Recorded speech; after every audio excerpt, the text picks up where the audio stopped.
So can you tell us anything about how Satan was formed? Was it back at school, I think? Yeah, we School we formed the band before I could even play the guitar, because Russ, our old guitarist, Russ Tippins, bought a guitar and he was learning Motorhead, all the Motorhead songs. And a couple of friends, we went round to his house and listened to him play, and then we decided, oh, we'll get some guitars and make a band. That's how we started. And I thought of the name Satan, you know, because the logo looked good, you know, it was symmetrical. And then all we ever had being called Satan was trouble after that, because everyone thought we were death metal or black metal or something, and we weren't, you know. Yeah, you have renamed the band to Blind Fury and later into Pariah. We changed to Blind Fury because we changed singers, and the singer that we got after Brian Ross didn't like the name. He didn't want to be in a band called Satan, so we changed it, but we changed a few other things as well that we didn't like. Changed everything basically. And we decided to go back to Satan because that's what we were happier with, you know. And then we got all the same shit again, and we toured Running Wild. A couple of the shows, the Lord Mayor of one of the towns tried to stop us playing, and another show, a lot of Christians turned up to the show and tried to stop the kids coming in, saying that we were evil and stuff, you know. It's just. But you're not. No. The silly thing about it is we never wrote any lyrics about like Satanism or anything. We're all just sort of life based on life lyrics, you know. We weren't into devil worship or anything, but we just had this name. Stuck with it. Like, we write about all the evil things in the world, you know, like war and pollution and stuff. And I think after you were named Pariah, there were a few more social subjects getting in your lyrics. Yeah. So I mean, most of our lyrics were based around like the social stuff and like the earth issues and things, you know. Politics, yeah. Yeah. So we never did much about Satanism, like. So what was the reason why you finally split up and joined Skyclad? Well, yeah, I mean, it was a bad selling time. So what was it, about 89 or something, and the LPs were just not selling, you know.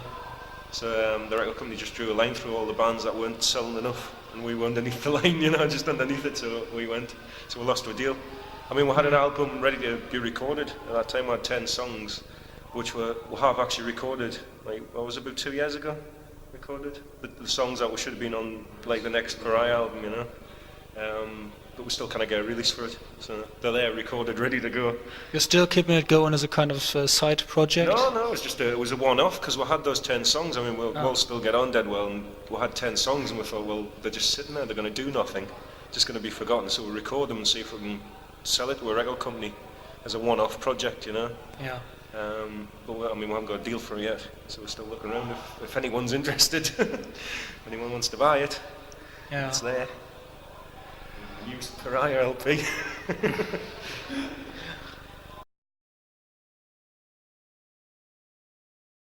Yeah, with Michael Jackson, he's a hotel manager now. Hotel manager? Yeah, and Sean Taylor, he got married to a girl in the States, and he's living in the States now. Drummer. Yeah. Who else was it? Ross is working as a mechanic now. He plays a bit every now and again, you know, and, like bands just in the northeast. But his sort of main job's a car mechanic now. Yeah, so. Yeah. I understand all. Steve's still going, still plugging away. Yeah. I mean, how is the situation for Skyclad in England? You're probably not as big as in Germany there. No. The market in England's sort of too trend orientated. Yeah. And like a few years ago, the trend sort of came our way a little bit, so we picked up a lot of quite a good audience there. And then the trend just sort of changed to something else. You know, the grunge stuff came in, and everyone just went, "Oh, I like that now." And then sort of the American punk stuff is in now. So like the magazines it's all American punk, you know. It's like we're having problems getting in Kerrang in England. Give us like about that much, you know, a little box. That's all we're getting. The record companies and the magazines decide what sells and what doesn't. You know, it's not a case of being a good band. You know, it's like for us, it's took us a really long time because we're different, and record companies don't like bands that are different. They like bands that they know they've got a category to sell it in. You know, so now in England, all the young bands, they're all punk. Poppy punk music, you know, because they think that's the way to make it big. And it's not the music they're doing it for, you know. It's for the fame and the stardom. And we've never been like that. We just do the music we want to do, and if nobody likes it, fuck 'em, you know. Yeah, you created a very special image during the years of Satan, which was coming on stage like you just survived a bomb attack or something. How did that happen? Where did the idea come from? It was just a little bit over the top. We were trying to look sort of like Pariah. The word means like vagrant, you know, like the Indian sect, you know, the Indian system. Yeah. And the class system, the Pariah is the lowest one of the Indian. Yeah, like the outcast. Yeah. You know? So we tried to look like sort of modern European outcasts. So we went a little bit over the top. Instead, you know. Look sort of dirty, you know, but we're not good at makeup. Yeah. The gigs and someone said, God, did the van break down on the way here or something? It's like black shit all over the place. Seemed like a good idea at the time, didn't it?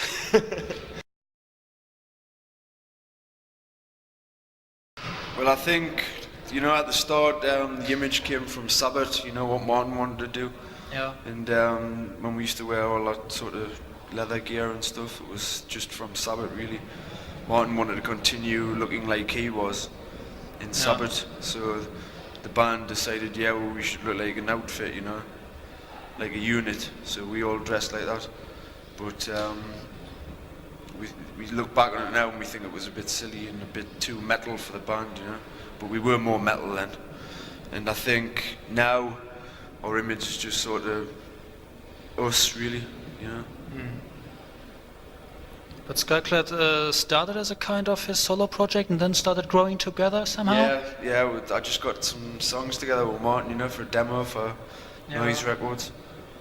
And they took it, and Graeme was working with us on the bass and stuff, and we were just using drum machines. And then we just decided to make it a band, and do it as an album, you know.